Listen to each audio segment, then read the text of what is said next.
please నాన్న please నాన్న కోడి నాన్న గౌడ పని రాస్తే ఐస్ క్రీమ్ ఈ డీపీ పాత పడ్డది డీపీ మారుస్తా ఏమంటావు డీపీయా ఒక నిమిషం ఆగండి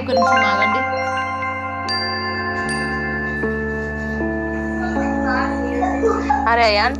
డీపీ అంటే ఏంటిది ఎందుకమ్మా మీ నాన్న డీపీ మార్చాలంట డీపీ అంటే అమ్మా గౌడ పని రాస్తే ఏమైందిరా డీపీ అంటే హరిద్రకు పెళ్ళమమ్మా అంటే నువ్వు మాస్తా అంటాను నాన్న పని అయిపోయింది